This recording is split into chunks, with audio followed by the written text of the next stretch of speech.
Welcome to Muskegon Rising, a community service project of the Muskegon Rotary Club. Our purpose is to create lasting positive change. We've been doing that here since 1916. So, let's get started. Hello, I'm Ram Sprague, a Rotarian here in Muskegon, and with me today is Dr. Keith Crandall, the Innovator of the Year, awarded by Grand Valley State University in 2025. Keith is a professor at George Washington University in Washington, D.C., and he's going to tell us about the research he's been doing, and not only the research, but translating that research into a business, which is why he got the Innovator of the Year. So welcome, Keith. Thank you. It's a pleasure to be here. Yeah, so I had the pleasure of hearing you speak as the Hackley lecturer a couple of years ago at the Muskegon Museum of Art, talking about the DNA sequencing of the microbiome of the gut. So it's pretty esoteric. So I wonder if you can help our audience by translating that into something they can get a hold of. Yeah, the microbiome, the concept of the microbiome is that you have billions of microorganisms living in and on you, right? You have more microorganism cells on your body and in your body than you have actual human cells. So, wow. And it turns out they impact a lot of health related things. They impact your health. They can cause disease. They can help. They're actually very beneficial bacteria in your gut, for example, that help with digestion, so they can help improve health. Anybody who's worried about probiotics knows that the right combination of microbes can really help improve your health. They can impact behavior. They have all kinds of impact on what we're doing and how we go about our daily lives. And what we do is try and use DNA sequences to characterize that microbial community in, on, and around us. So we can do environmental microbiome. Turns out the environment has even more bacteria and viruses and fungus and all kinds of things in it. And we interact with that environment as well. So microbiome is really characterizing all that diversity.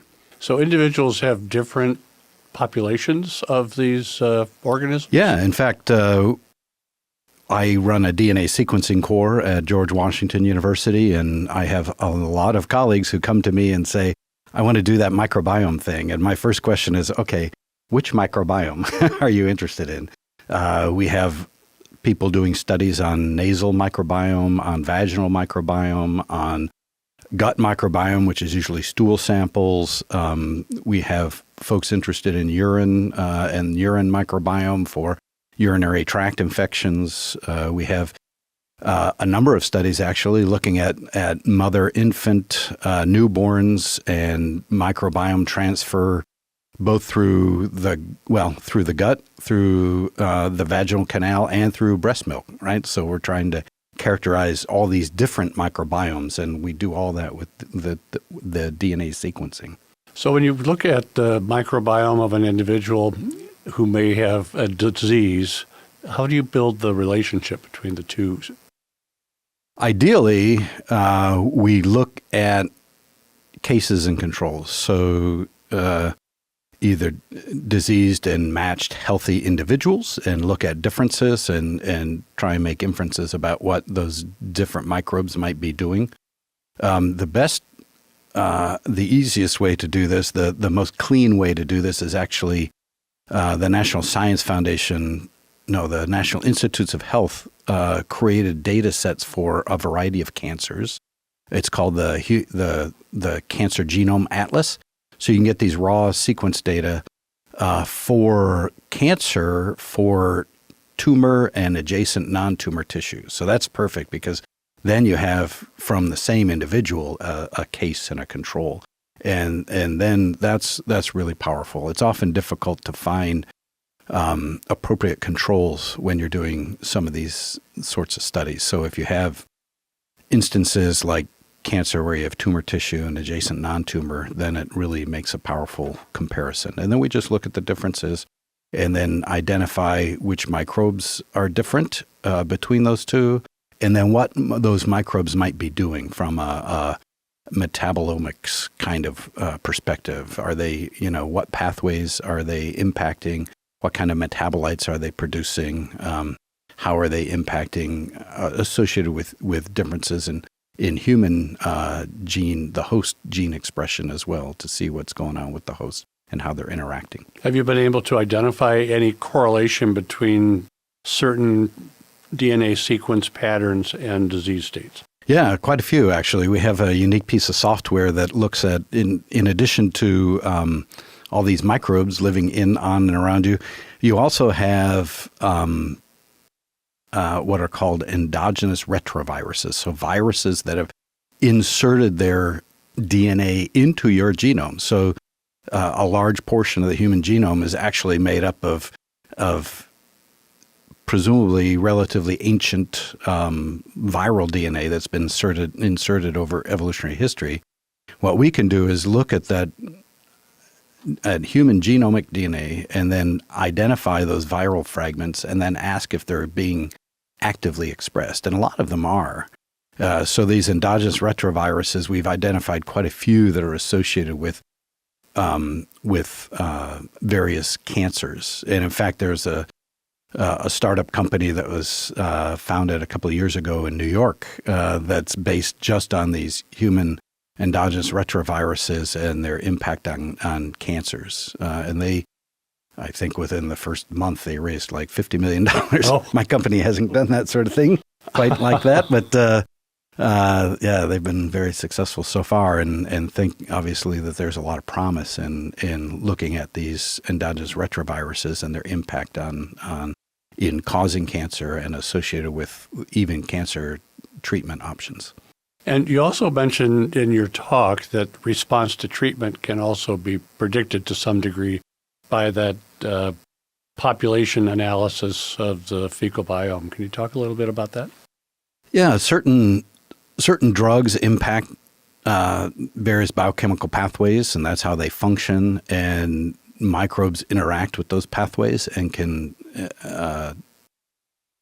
increase the efficacy of those pathways or decrease it. And so, and of course, one of the biggest drug issues these days is simply antibiotics and antibiotic drug resistance. And those are, antibiotics are developed to kill these microbes that are infecting you. And yet a lot of them have evolved drug resistance.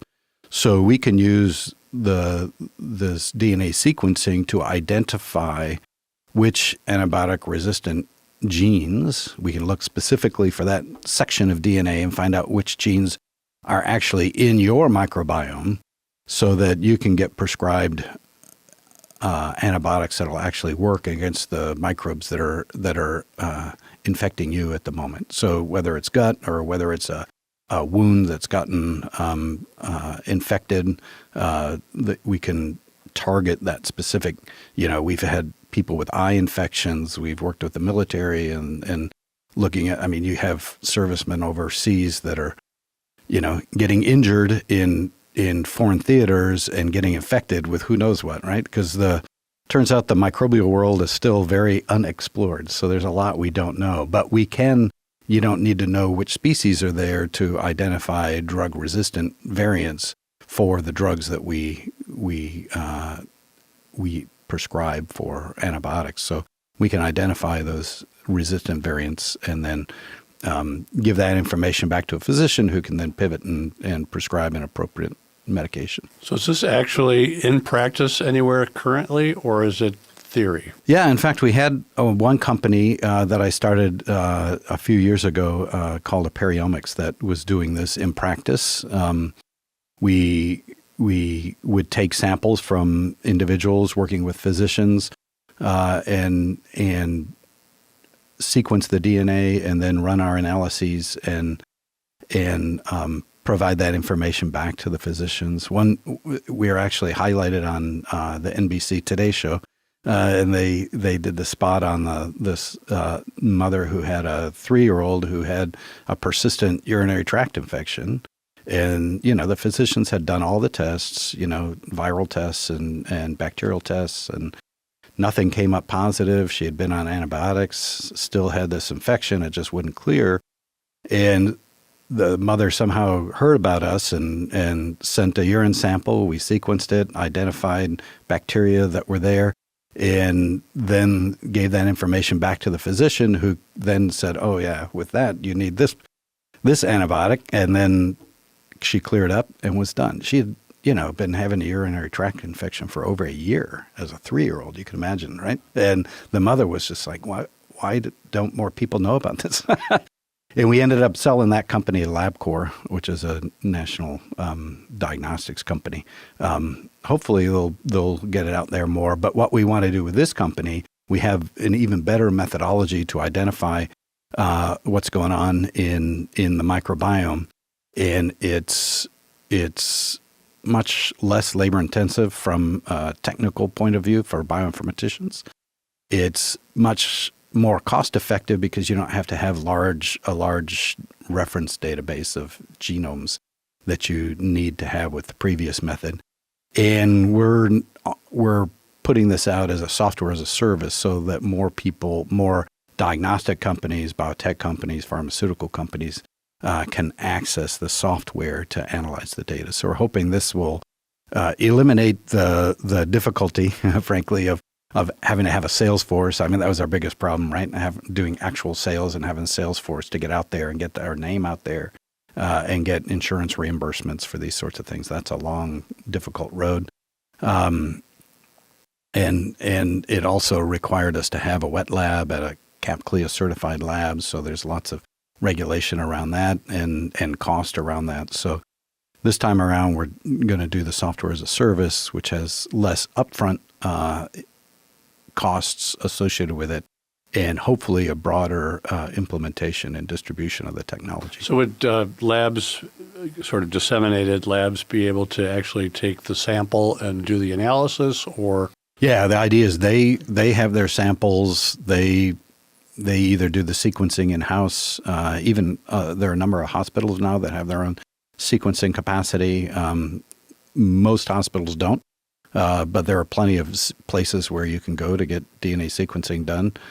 And then you just upload the data to our website and download the output. Yeah, so otherwise, I mean, if they only did the sequencing and didn't have the reference, they wouldn't really have context. They wouldn't be able to compare it to some of the other information that you have through your research. Yeah, right. It's a huge amount of extra work to actually set up the informatics end of things. So a lot of people think about the sequencing. You hear this all the time, the $1,000 human genome or the $100 human genome. And what they're referring to is the cost of sequencing it. But that gets you billions of very small pieces of DNA. But to actually have a genome, you have to put all those together. So it's the ultimate puzzle, right? My wife loves puzzles, and she always wants me to do puzzling with her. And I keep telling her, dude, I do that for a living every day. I don't need to come home and do it too. Because that's what the human genome is. It's the ultimate puzzle. And stitching that together takes a lot of computer power. It takes a lot of memory, computer memory. Not so much the human genome, although a bit of it. But when you're doing microbes and you're trying to identify microbes, you need a reference database of every genome of every known microbe. And that's terabytes and terabytes and terabytes of data.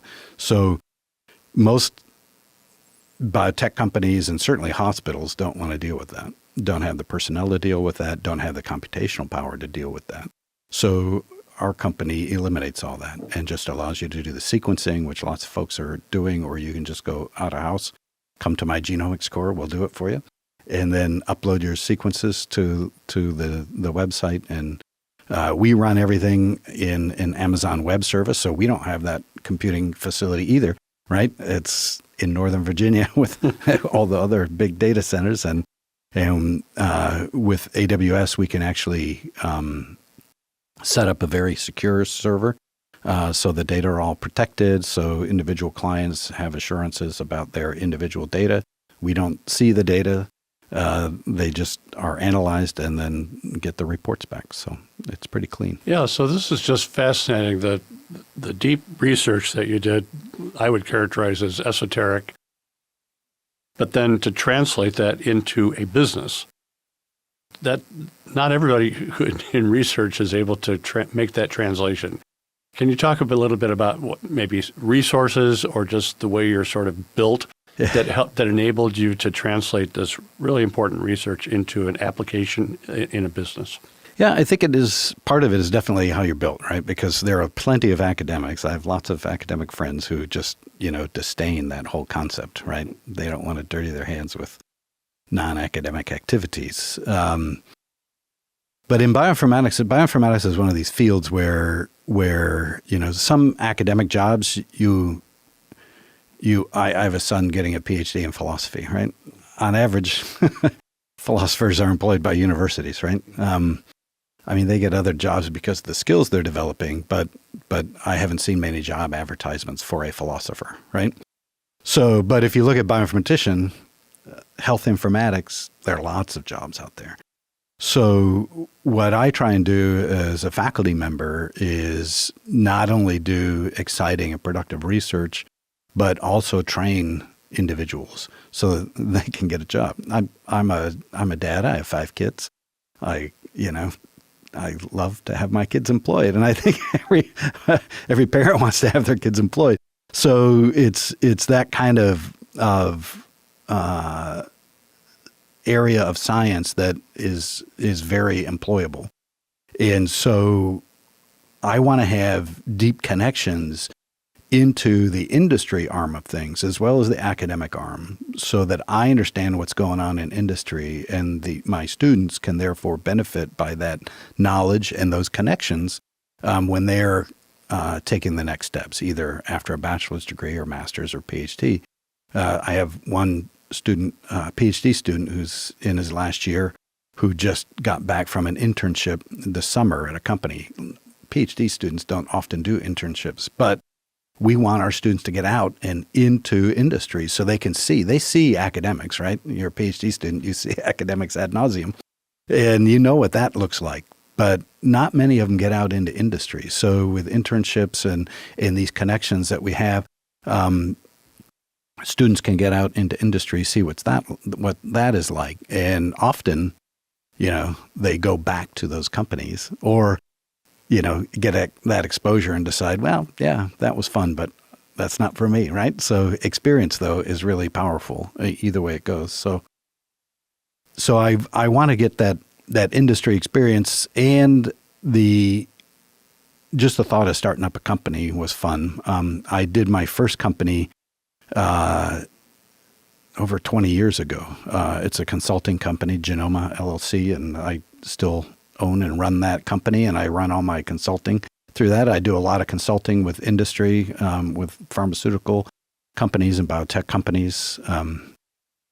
The second one I did was this Aperiomics, and the first one I just did everything on my own, and it kind of shows in how we operate and what we do. But the second one was much more focused, and we benefited. There's the federal government has the National Science Foundation has a program called the I-Corps, the Innovation Corps, where it's like a 3-month program to train academics on entrepreneurship. How do you start a company? What do you worry about? And it's even less of that. It's a little bit of that. It's a lot of customer discovery. Who are the customers out there for what you think you want to do? Start talking to people. Get out and talk to people. Get out of the building is the mantra. And talk to people, but don't pitch your thing, right? Your technology or whatever it is. Don't talk to them about that. Talk to them about what they do and their process and their pain points along that process. And then think about how your technology helps or not those pain points. And if it's not helping, but you can pivot to something that is helpful, then you can move on. Sometimes it's just discovering that, those people you're talking to aren't actually going to be your customers, right? So part of customer discovery is deciding who is and who is not a potential customer. But it's really honing what you want or what you're developing based on what potential customers actually need to help with their pain points. So we went through this with our microbiome characterization software, and really found out that the pain points were that a lot of biotech companies had a bioinformatician, but the bioinformatician, they usually just had one or two and they were overwhelmed with work.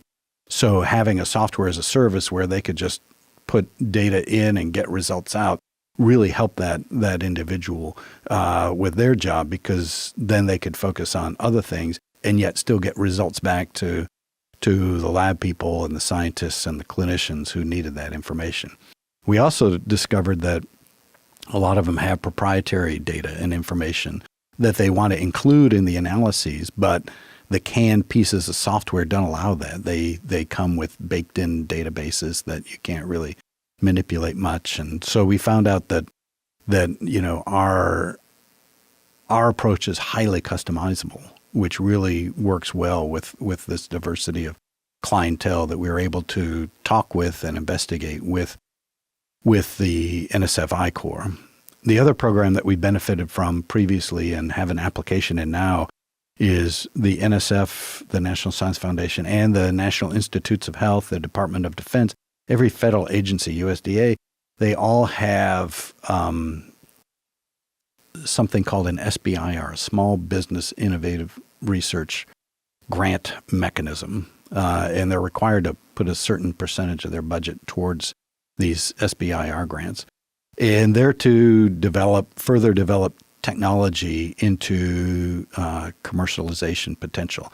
And these are great grants because they get money in the company and help you get a prototype ready and get it ready for production without having to take on investors and lose ownership in what you're doing, right? So it's a non-dilutive income for the company to further both the research, but also they come in phases. So phase one is to really advance the research and get your prototype up and running. And if that looks good, then you can apply for phase two. And if you get that, that's developing more the commercialization aspect of the company. So it's this combination of business and technology research. I mean, it's really important to accelerate, to shrink the gap between critical research knowledge and application.